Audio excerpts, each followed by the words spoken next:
Hi, I'm Marty Levinson. Welcome to the Northtown Neighborhood News Magazine. Hi, I'm Marty Levinson. I'm not only into cutting your hair, but I'm into cutting your taxes. Hi, I'm Marty Levinson, and welcome to the Northtown News Magazine. Hi, I'm Marty Levinson, and welcome to the Northtown News Magazine.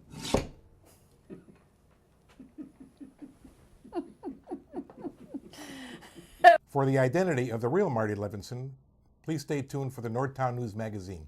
Come on, baby, don't you wanna go? Come on, baby, don't you wanna go? Back to that lemon light city, sweet Hope, Chicago. 22 is 4, 4, 4, 6. Come on, baby, now get your business fixed. Come on. Hi, I'm Marty Levinson. Welcome to the Northtown News Magazine show with the greatest cameraman around, Sonny Hirsch, and your host, Avi Myers. Thank you, Marty. Avi Myers, Northtown Neighborhood News Magazine, a presentation of Sonny Hirsch and myself. Dial us up on the web at www.ntnm.org. We are on TV in Chicago, Thursday at 7:30 p.m., Friday at 2:30 p.m. on Channel 19. In Evanston, we're on Tuesday at 10 o'clock, Thursday at 8 o'clock, both PMs, all PM times on Channel 6. It's also on live streaming video, which you can access through our site or go to ECTV. And in Skokie and 35 North and Northwest suburbs, we're on Mondays at 6 o'clock on either Channel 19 or 35. Or in those suburbs, as well as Evanston, if you have ATTU-verse, you've got to go to Channel 99, and then you'll find us over there. It is a pleasure to have the person we now title as Election Lawyer Extraordinaire. Truly one of the finest election lawyers in the history of election lawyers. We're talking, of course, about somebody who's been on the show probably the first year we were on or close to it. Jim Nally, how you doing?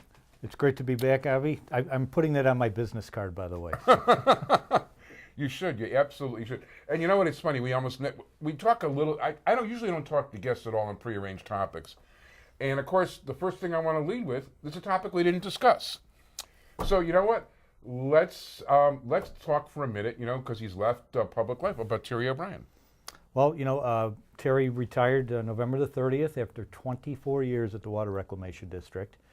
And he certainly left on a good note. The thing that I think everybody wants to do is wherever they were, they want to leave it a better place than when they arrived. And he certainly has done that.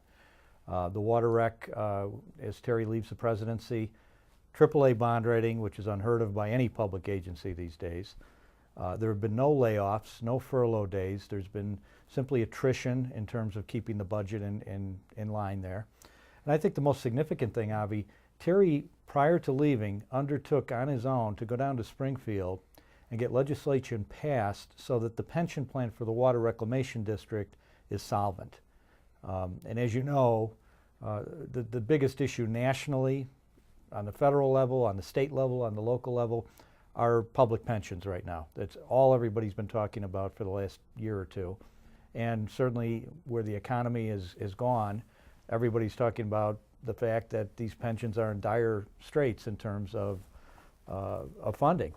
And they're underfunded, and they're going to run out of money if something isn't done. Terry took it upon himself, and as a lame duck, which I think is really speaks to his character.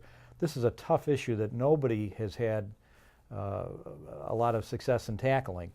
And he went down to Springfield and put together a plan, got it through the legislature so that the water rec plan is going to be solvent and stay solvent. And he did it in a very, very reasonable way. I think he got all the stakeholders together and sat them around the table. Yeah, he's got the union management as well as the people in Springfield, and everybody involved. To actually sit down and come to a solution, which is something that I wish more people in public life were able to do. And I think it really shows his leadership, because here's a very difficult problem, a problem that I think a lot of elected officials are looking at and saying, I don't really know what to do about this. And Terry, just months before he'd be leaving, and it wouldn't be his problem any longer, said, before I go, I'm going to get it solved. No question, Terry, one of the great guys, and hopefully he will grace us again on the show. And he's not done with public life, so yeah, no, I certainly hope not, because public life can really use him. You know what? One of the things that really has been a big thing in the news, and we're hoping that actually on a show in the very near future we'll have Anita Alvarez here. 60 Minutes really took an axe and did a hatchet job on her, as far as I'm concerned.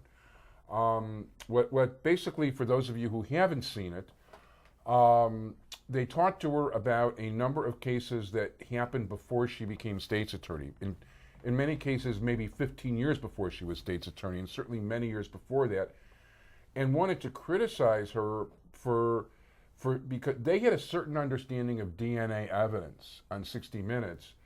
And that's something actually I talked to Anita about. I don't know if it was the last time she was on the show or the time before, because I know from community policing meetings that so many people watch Law and Order or CSI, and they bring it to the community policing meetings, and some of the cops will know right away, oh, that one watches Law and Order, that one watches CSI.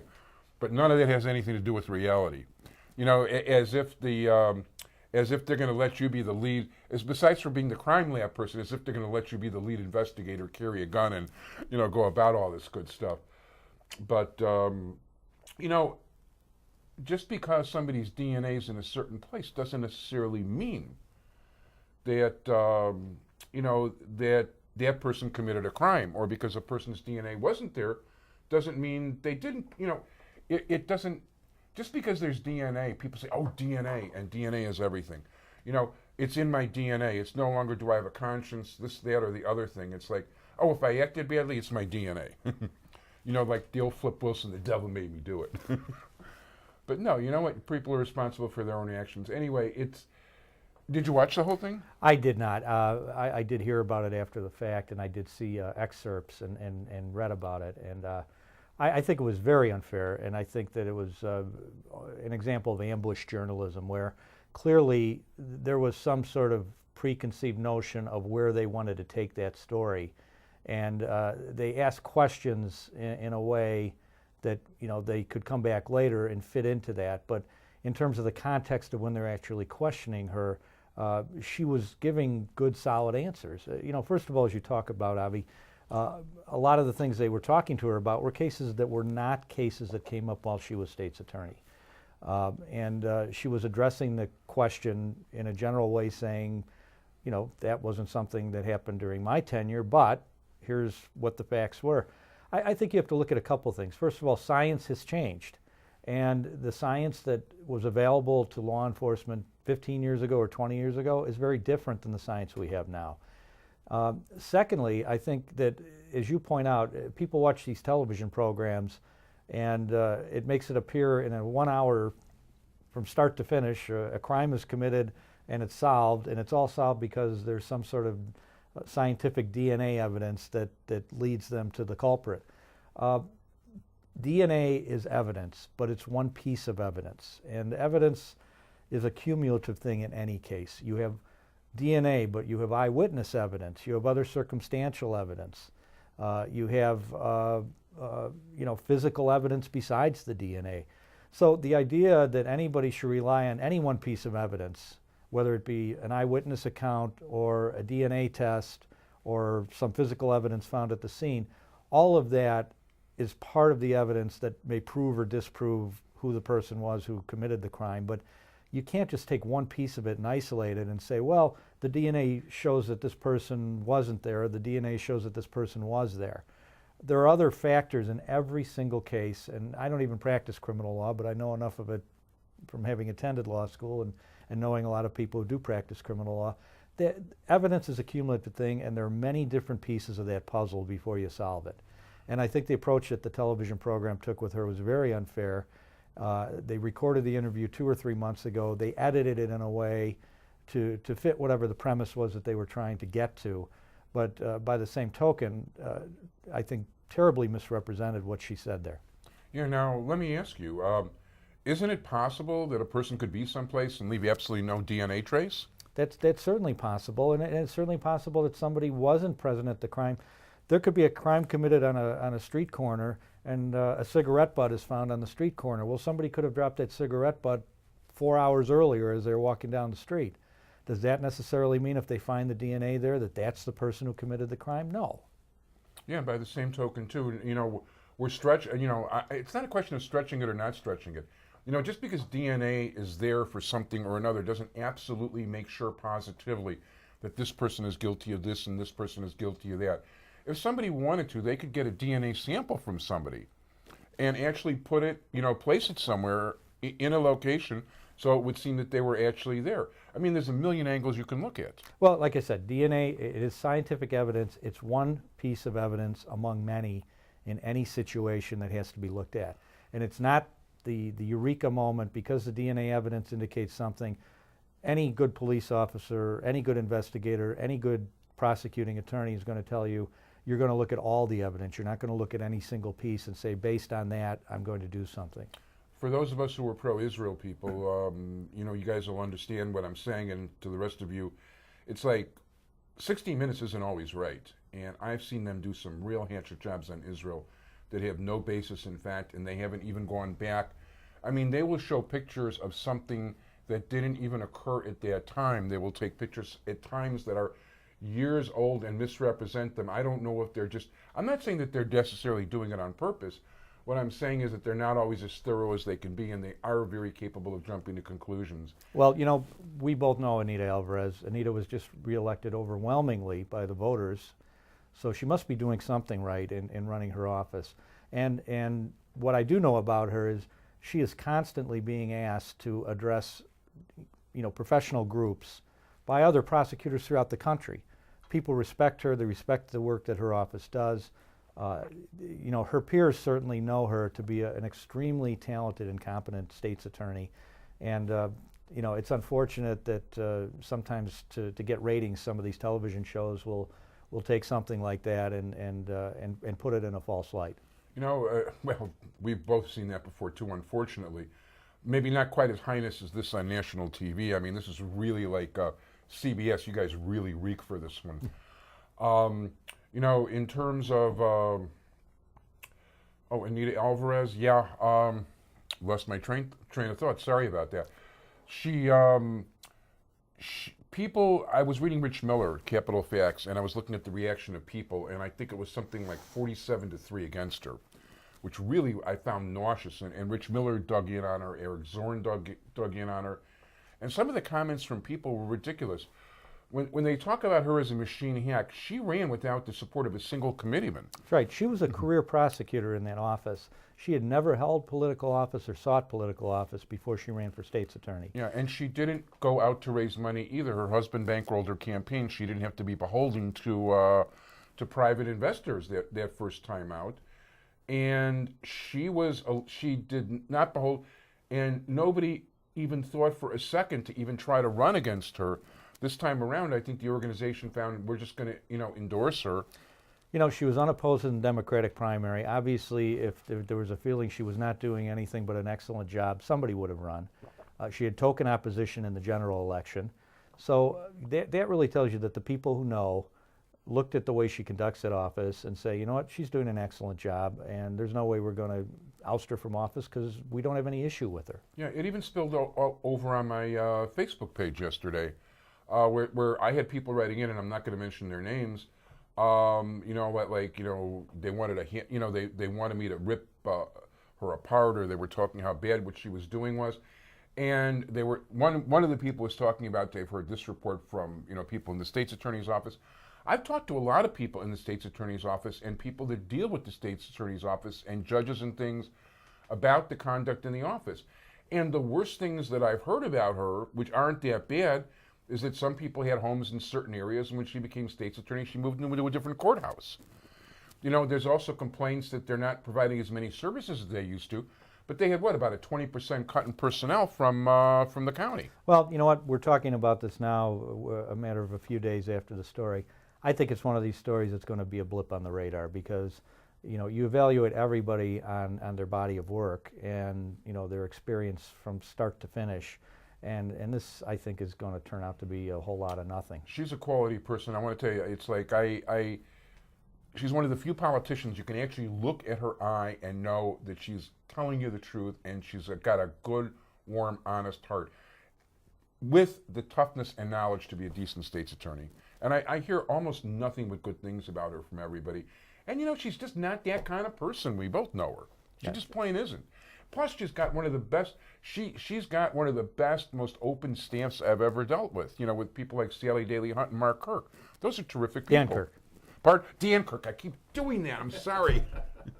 I'm sorry, Dan. No, she has surrounded herself with extremely good, honest, talented people, and obviously, as I said, she was reelected overwhelmingly. So she's done a good job as state's attorney. She's going to continue to do a good job. And as I said, I think this is a blip on the radar, and it unfortunately was something that occurred, I think, because whoever was putting that story together had an agenda, and they were going to make that fit their story. Yeah, before we get into suburban stuff, let's talk a little bit about the election that just happened here in November. So, any real surprises to you?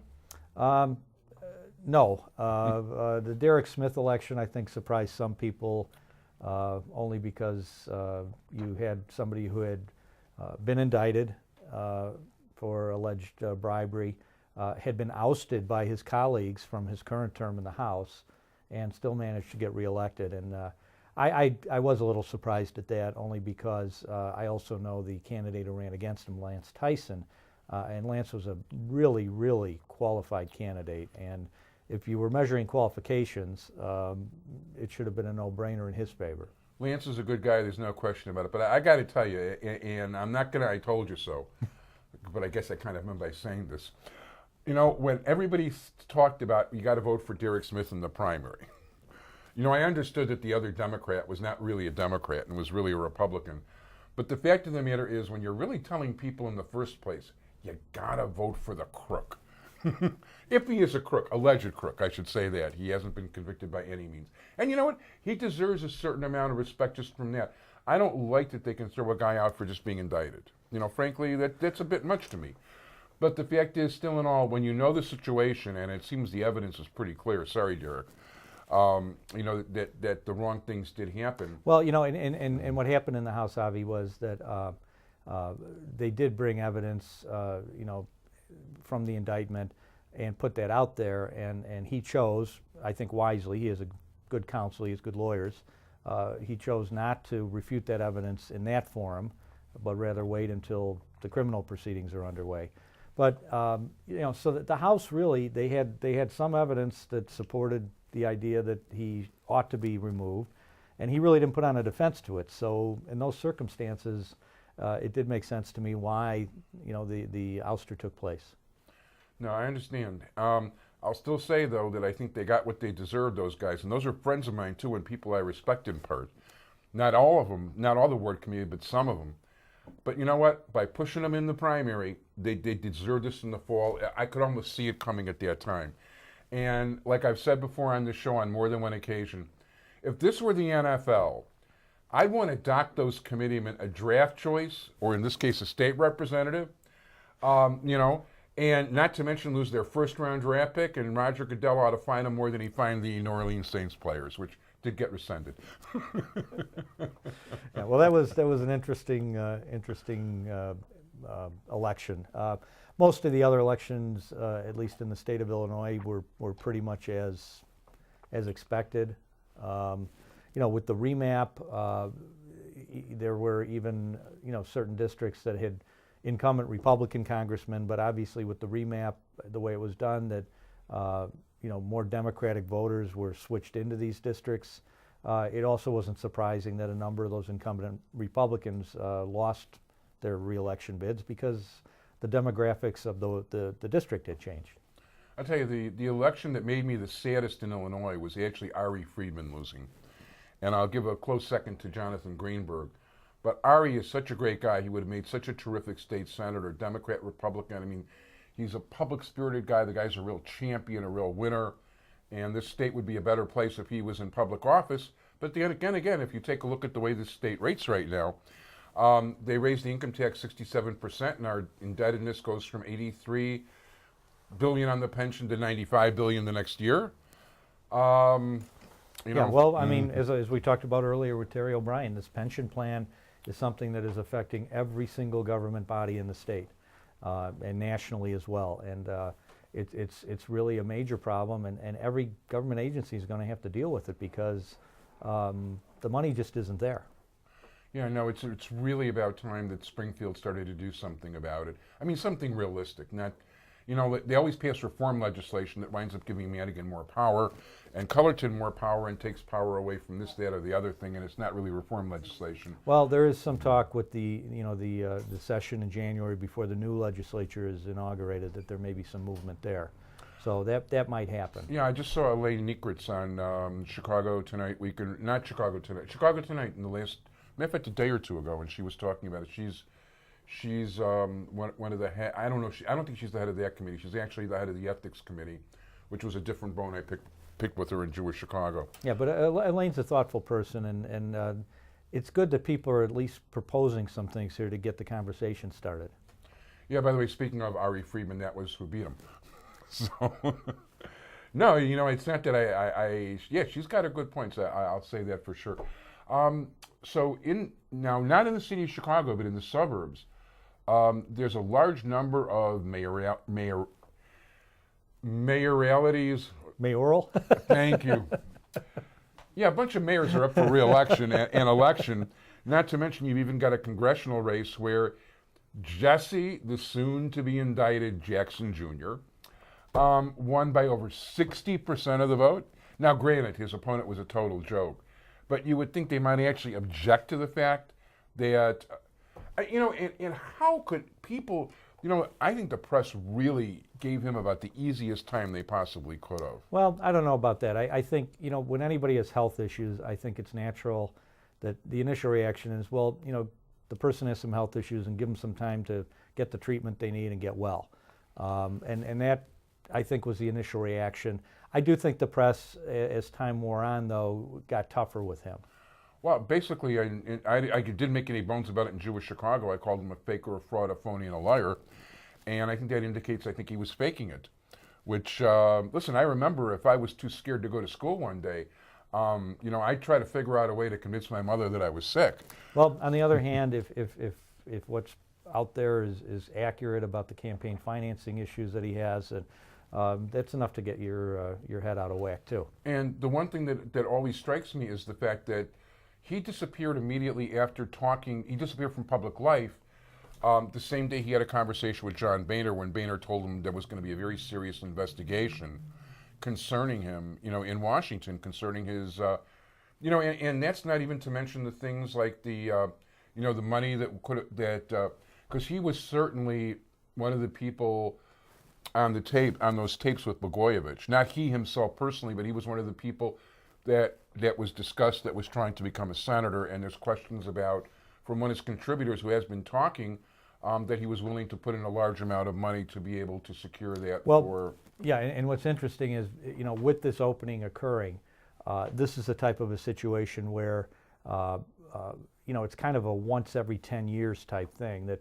it's newly redistricted, and in most of the congressional districts, historically, if you win the first election after redistricting, or here, if you win the special election to fill the spot, you can pretty much be guaranteed that you're going to have at least 10 years in that office because the district isn't going to change. And once you're an incumbent congressman in any district, you're tough to beat. No, it's true. There's so many advantages to it. And by the way, that's why there's talk of there could be 15 or 20 people running. I personally don't think there are going to be that many. I think it'll narrow out, and it depends who else might get indicted in the next few days.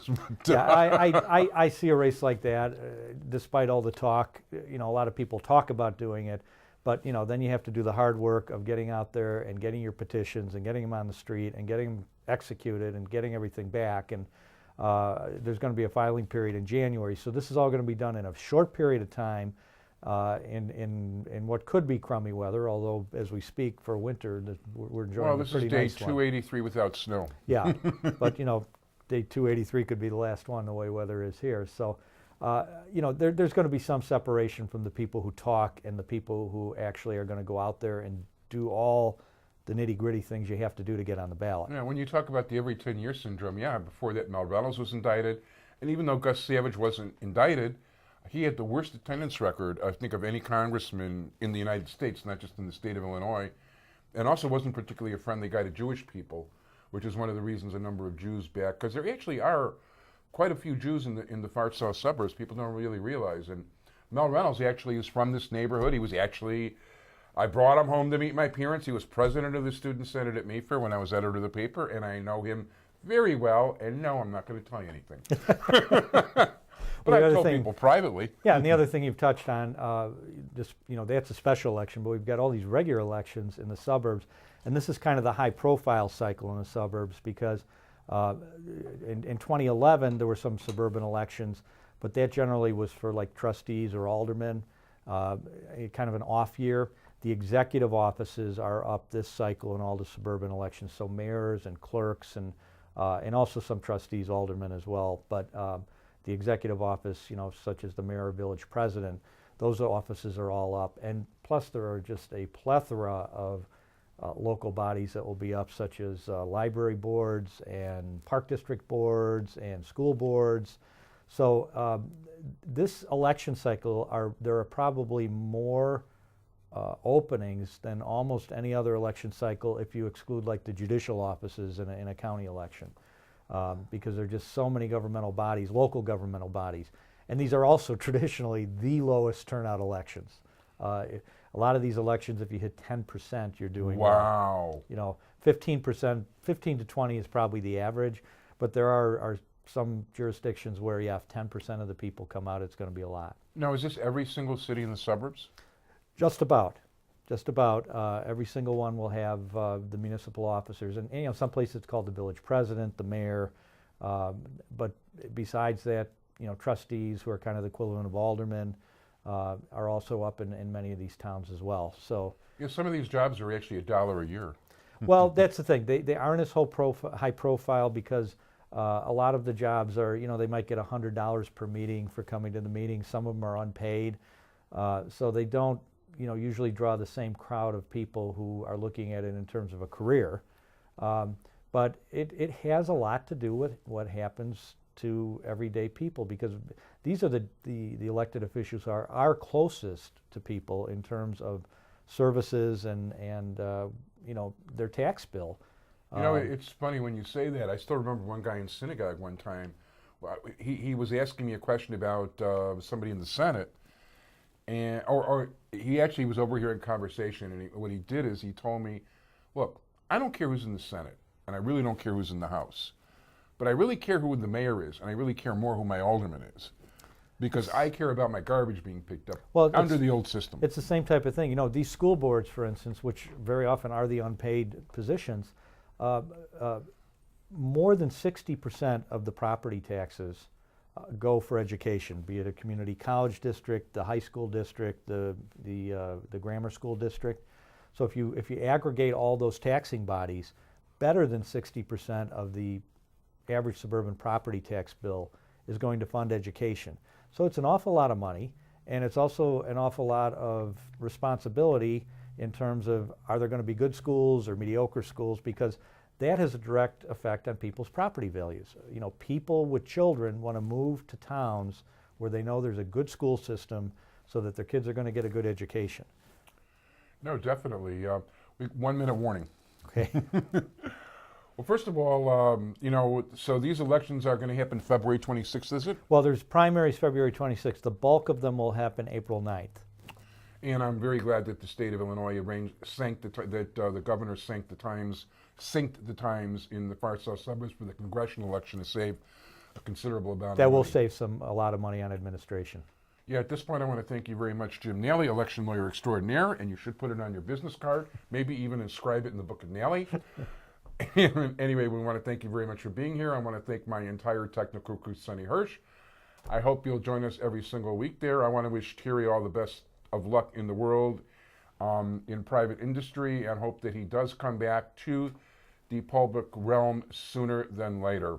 If he doesn't need the headache, but we could use him, that's for sure. I want to thank you very much, Jim. Thank you, everybody. Be well. Bye-bye.